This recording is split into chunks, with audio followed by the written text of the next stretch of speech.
Hey everybody, welcome to my Sidwizard tutorial in English.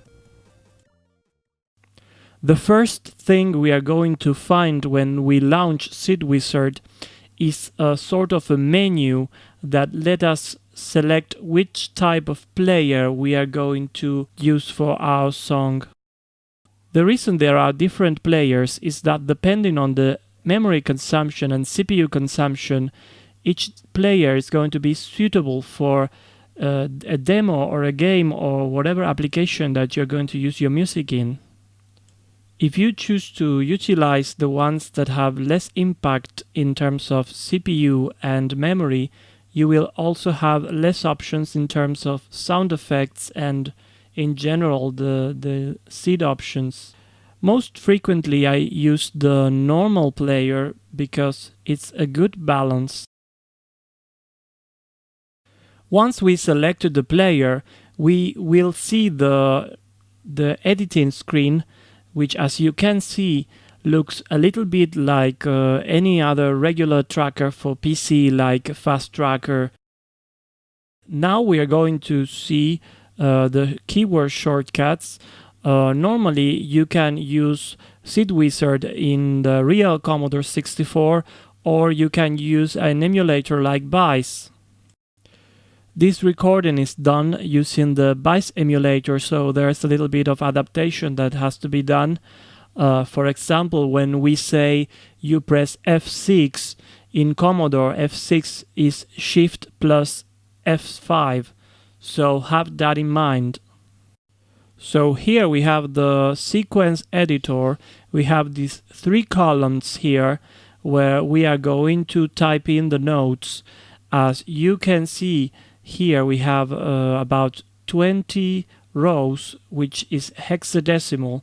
So 20 rows in hexadecimal is 32 rows in decimal. Always at the end of each column you have the end symbol. If you press insert or delete on top of this end symbol, you will increase or decrease the length of the pattern. So here we have different tables with different functions. For example, to go to the pattern editor, you press always F5 and it will always go to the pattern editor. To go to the instrument editor, we press F7.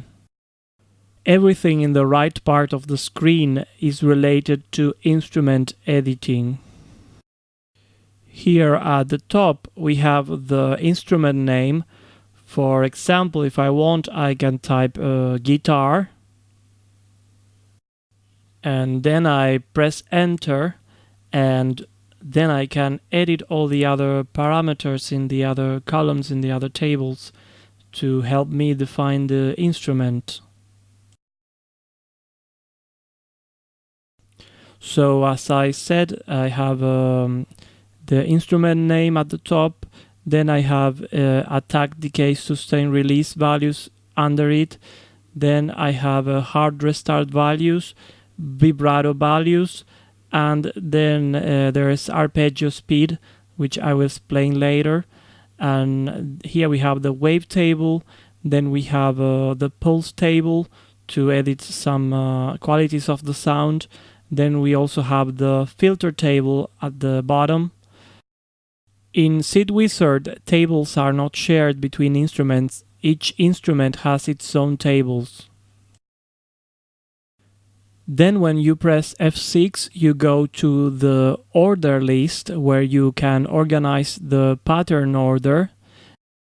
As you can see, there is a row for each one of the SID channels.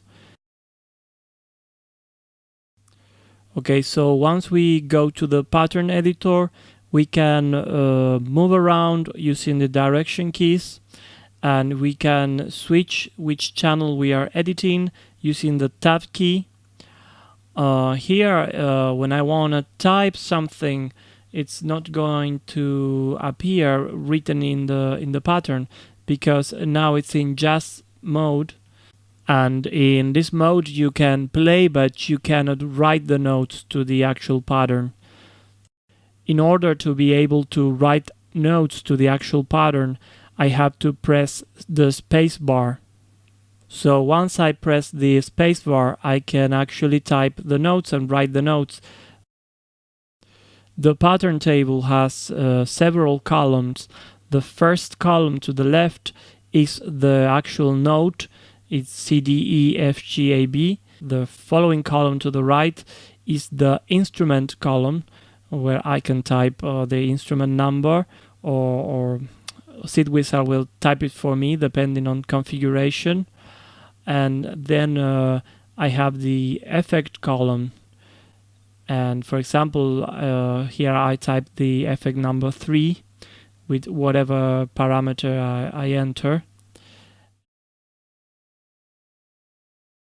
In order to know which effect does what, I recommend you check the manual and the help. If we press F8, we get a menu with some options and configurations. For example, here you can save a tune or load a tune. Please note that it's not possible to overwrite a tune. You always have to save with a different name. You can also save and load instrument.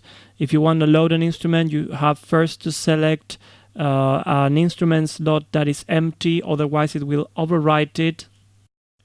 Here you can select the drive number in case you have more than one disk drive in your system on more than one device, like an SD2EC or whatever. Here we select the frame speed, which is useful for multi-speed effects, which is much more advanced function. And there is the pattern length.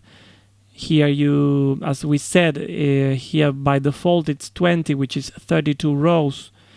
So if you press enter, here you can change the length. 64 rows, which is 14 hexadecimal, is a good length. But of course, the length of your patterns is something that you will choose depending on your preference and the type of track you're composing. But have in mind that the pattern length should be quite generous, because there's a limited amount of order list positions, so it's not advisable to use very short pattern lengths. So this kill tune and tempo function is useful if you have a work file where you want to keep the instruments and the chords, and you want to start a brand new song and just delete all the patterns and the order lists. And you can also use kill instrument and chord when you want to keep the patterns but delete all the instruments. Then you have color templates. You can change to your liking, but I mean it's not anything really important. Then you have the key layout. There are 2 layouts to choose from. I only used the default one. Then you also have auto instrument, which means that each time you type a note, it will automatically add the instrument number. I prefer to leave it off because I prefer to write my instrument numbers. Then you have auto follow, that when you play your song or your pattern, it will automatically keep the playing note centered in the screen. Then you can hide or show the raster bars here on the sides. They let you know the amount of CPU time that your song is using. This option here, called chord note, lets you define that when you create an arpeggio, you can do it using actual note names or using numbers. Well, then you have MIDI options, and then you can save the configuration, and then you have like a very quick help that is useful. But when you download Sidwizard, there is a PDF with help that is useful to have at hand. Okay, now we closed the menu pressing F8 again, and now we can move around. As you can see, with the cursor key I can move freely, not only in the pattern view column, but also I can go to the other tables. Okay, so now let's create a simple instrument. The SID chip has 4 main types of waves you can use. There's the number 1, which is triangle, the number 2, which is sawtooth. There is also the number 4, which is square or pulse. And finally, there is number 8, which is noise. So what does it mean, this number 1 that I wrote in the second column here? It means gate open. Gate open means that the note is starting. It's like when in the piano keyboard you press the note. And the 0, on the other hand, it's like when you release the note on the piano keyboard, you're telling the SID chip to release the note. So here I'm going to create my simple instrument. First we start with a triangle wave. The 2 columns to the right with the little dots have a value of 0. The value of 0 means that it's going to play the waveform without any modification to the note. It's going to play straight the note that I'm typing in the pattern view. Press F3 to listen to a preview of the pattern. Pressing F2, I start playing from the position that I had previously defined in the order list. And by pressing F1, I play from the beginning of the whole track. By pressing together Shift and Spacebar, I start playing from my cursor position forward. For stopping, I use F4. So here we have this very simple instrument, this very simple sound defined. Now we are going to add a little bit more of complexity to it. What we are going to do is add another line, and in this line we are going to add a gate close, so it's going to create a very short, very tiny pulse of sound. So this tiny sound I can modulate it. Here, for example, we have the ADSR parameter. This means attack, decay, sustain, release. Some of you, I suppose you already know. Here in the graph you will see that the attack is the time it takes for the instrument to start from 0 volume to the maximum volume. Then decay means the time it takes from it to go from the maximum volume to a sustain volume. Then sustain is the sustain volume, and release is the time it takes to go from the sustain value to 0 value when the note is released. So here we set the attack value 6, decay value 4, and sustain value 9, and then release value A. A is more than 9 in hexadecimal. So you notice the sound change. One thing that is usually done in SID composing, since there is not much control in terms of volume, is that you leave the attack and decay values to 0, so that there is no peak volume at the beginning of the instrument, and it goes straight to the volume that you define as sustain. So that way you have more control of the volume of your instruments. Sometimes you don't want to have the end note in the instrument table, so you remove it from there and you put an end note in the pattern column. For that we use the Enter key. So this gives the order to execute a gate off, so the sound will decay. So after that there is a hard start parameter, which is kind of a technical advanced subject. Then we have the vibrato parameter. The good thing about Sidwizard is that it has an automatic vibrato that can be defined per instrument. So you're not forced to use the vibrato effect in the pattern column like other trackers. So the first value of vibrato is intensity, the second value is frequency, and then the other two values are the time it takes for it to start. So if the value is very high, it will start much later.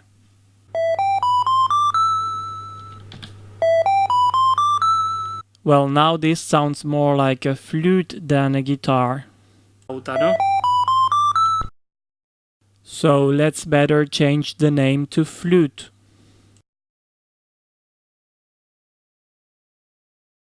So now let's create another instrument. To switch between instruments, you press the plus and minus key. So, well, let's try to make sort of like a guitar.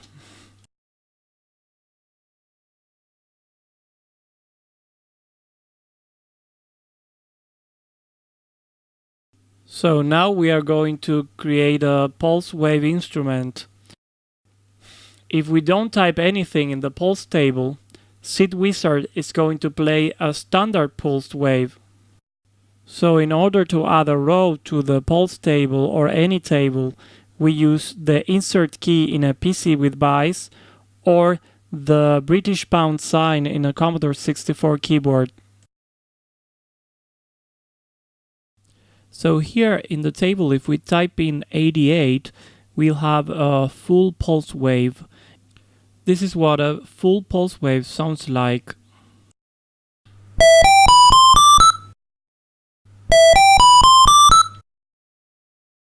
If I switch to, for example, 81, I get a different modulation.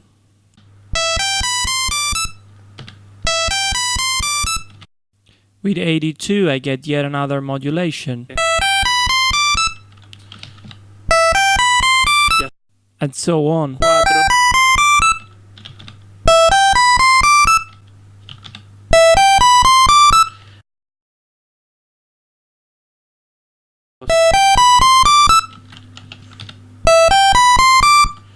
So one thing we can do is to add variation to the modulation as time passes. This means we add 30 times the value in the right column. So if we add 5 in the second column, this means that it's going to add 30 times the value 5. But there is one thing to consider. Every time a new node is played, the pulse table will reset itself. To avoid that from happening, you should press Ctrl P once.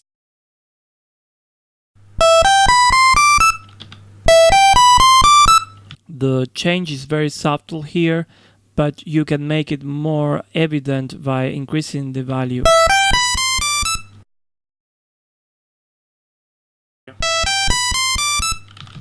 So let's add more lines. We press insert again. Now what we're going to do is to make it subtract some values. To do this, we use values above 7F. All values above 7F are considered negative for the pulse table. The logic is that we subtract from FF in hexadecimal the value that we want to subtract, which is 25 in hexadecimal. Sidwizard does this for us. We just type the value we want to subtract and press the equal key. You can also type it manually if you already know the value. So what this is going to do is to add 30 times the value 25 and then subtract 30 times the value 25. What we want to do in this case is to make it loop, because otherwise it will stop there. So we will have a nice looping sweep. In order to do that, we have to add the value FE. to the left column. Then we add the pointer to the position where we want it to loop. In this case, this is 0, 1. Now let's try it out to see what it sounds like.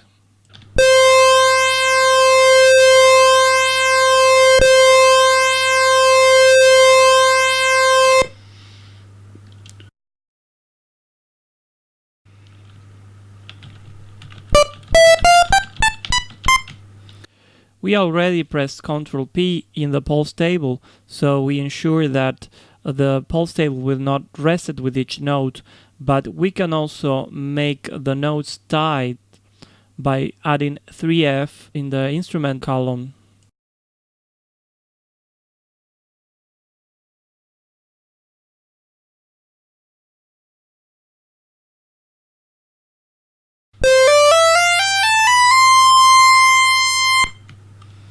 So now let's add a filter to this instrument using the filter table. So we go to the filter table, we add a blank space with insert, and in the first column we have to add which type of filter we want to have. There are several filter types. For example, number 9 is low pass filter, number A is band pass filter, number C is high pass filter, and you can combine them. Number B is low pass and band pass filter, D is low pass and high pass, E is band pass and high pass, and of course there is a 8 value, which means no filter, and there is F value, which means all filters are applied. For all these there are reference charts and helps. The second value in the column is the resonance. It goes from 0 to F. And then in the other two columns there is the cutoff value of the filter. Let's just type 02 and let's see how this instrument sounds.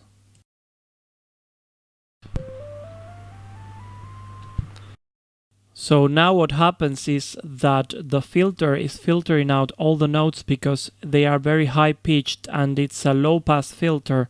So what I want to do here is to transpose the notes to a lower octave, to much lower octave, and I do that by pressing the Commodore key and Q in the Commodore 64 or Ctrl Q in the emulator in a PC. Let's listen.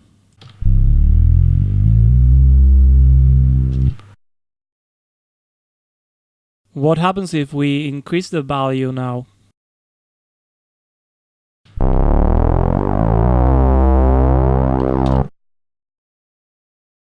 So in the filter table we can also add a little program so we can add modulate the values, add or subtract values like in the pulse table. So for example here we'll add 10 times the value 2, or we better subtract 10 times the value 2. To do that we do the same as with the pulse table. We press the equal key and it will turn into a negative value, which in this case is FD. So in the first line it will set the value 12 and then it's going to subtract 10 times the value 2. Let's take a listen. Now let's make it subtract an even higher value and see what happens. So what happened here is that it subtracted so many values that it passed the 0 value, so it just jumped to FF again and kept subtracting. That is an overflow, and most of the time we want to avoid it, so you have to be careful which values you enter so that you don't overflow. So let's correct the values. For example, I think with FC or FA it won't overflow, so let's check it out.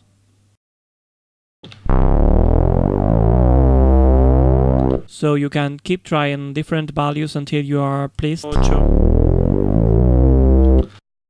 Probando y bueno.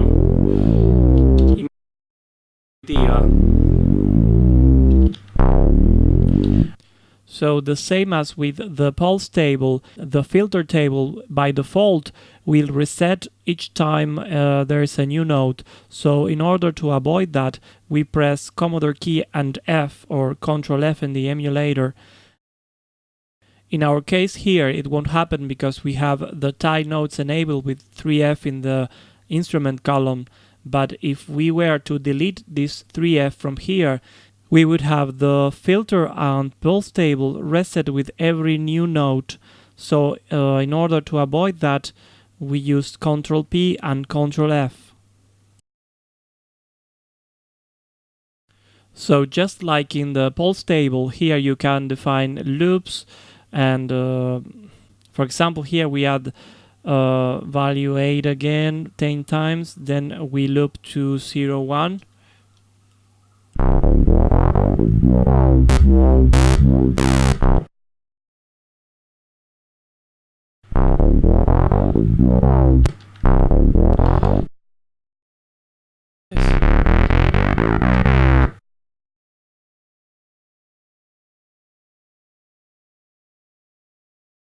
Con el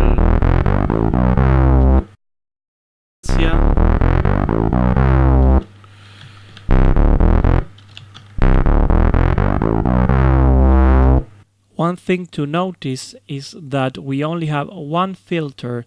This one filter can be applied to 1, 2, or all the 3 channels, or no channel at all. So this means that we can't use more than one instrument with a filter defined at the same time, or they will create conflict between each other. So the other instrument parameter that we have in this little column here on the right is the chord table. The chord table will let us define the arpeggio notes. Arpeggios are notes that play very fast one after the other, and they are used in place of a chord that would take 3 or more channels in case we wanted to play all the notes simultaneously. So what I do is just type the notes of the chord that I want in the chord table, and then in the wave table I type 7F in the second column. This tells Sidwizard that when this instrument is playing, it will utilize the notes in the chord table. As you can see on top of the table, there's a very little number, 0, 1, which is the chord index, and you change that index with the plus and minus keys, and you type in the chords that you're going to use in your song. So in the pattern in the effect column, you will define later which chord index you want. Typically you have a major chord and a minor chord, but you can create whatever chord you want.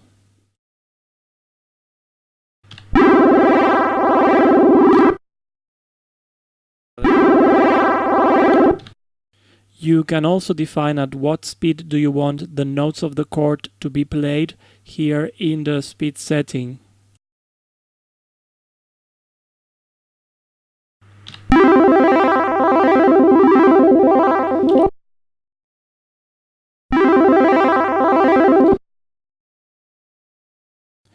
So using notes in a chord table sometimes can be a bit confusing. That depends on personal preference. I prefer to use numbers. So if you want to change that into numbers, as we said earlier, you just go to the menu with F8, and there you toggle the configuration switch, and you switch from notes to numbers.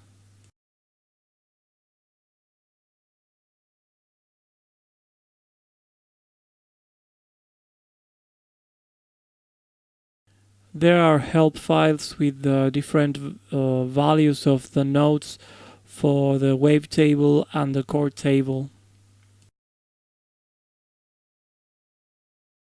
The typical major chord is 047 and the typical minor chord is 037.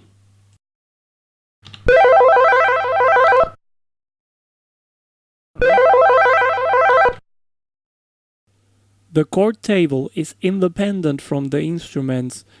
All instruments can use any of the chord tables. So what we do is in the pattern row we use the effect 7 and there we define which chord index we want to use. For example, here it will play the major chord we had previously set up in the chord table with index 1. And this will play the minor chord we had previously set up in the chord table with index 02.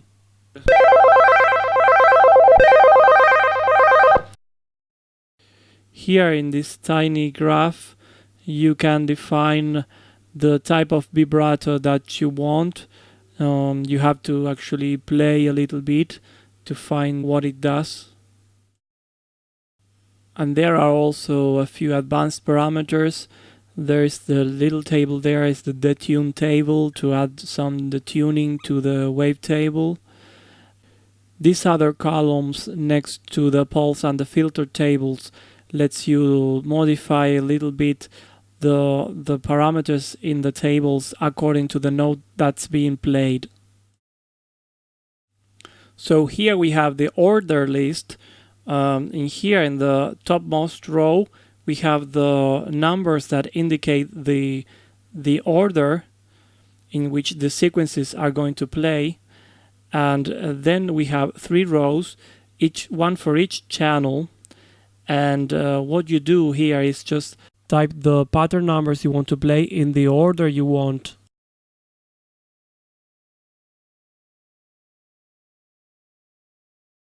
So here we add the numbers, and always remember that the numbers are hexadecimal, not decimal.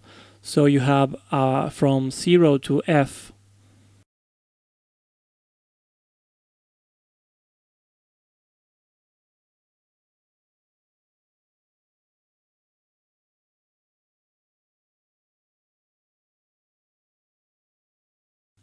Sometimes when your tune has become a bit complex because you have been tracking for a while, you forget which patterns are unused and empty so that you can continue composing.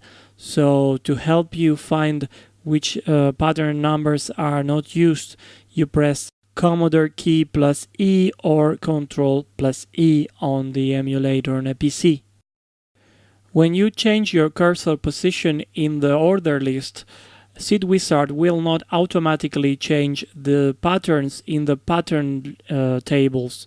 So if you want the pattern tables to match the patterns you have selected where you are positioned in the order list, you have to press Shift plus Return or Shift plus Enter in the emulator on a PC.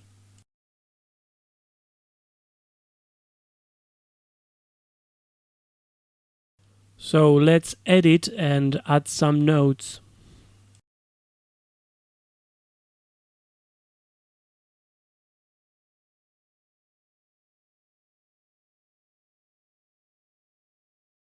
In order to play this specific pattern, I press F3. It will only play the current patterns and not the whole track. On the other hand, by pressing F2, it will start playing from the order that I had previously marked in the order list. So here you see that the column 00, the number is marked with a gray background and black letters. So if I want to start playing from the column 01, I just go to the column 01, and once there I press Shift plus spacebar. So now when I press F2, it will start playing from the column 01. So basically the method for editing is go into the order list and selecting the column where you want to edit and pressing Shift Enter, or selecting the column that you want to preview from and selecting it with Shift plus spacebar. So also you can set the main tempo for the subtune. You do so by pressing the Shift key plus the less than key or the greater than key. Also with the Commodore key plus T or Control plus T in the emulator, you can enable swing tempo or funk tempo as it's called in the manual.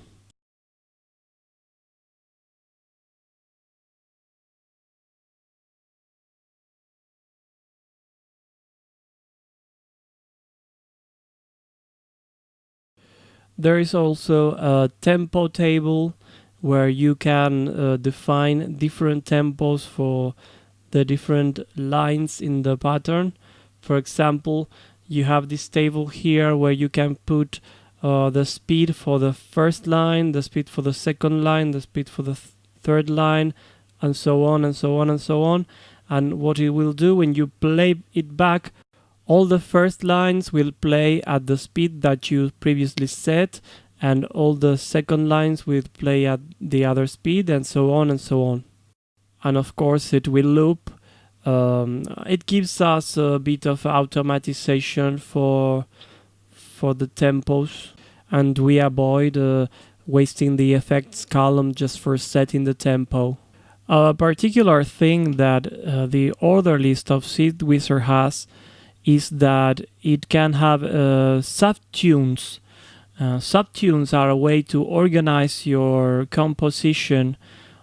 For example, you can write the intro of your track in one subtune and then make this subtune called another subtune where you have written the chorus of your track, and so on.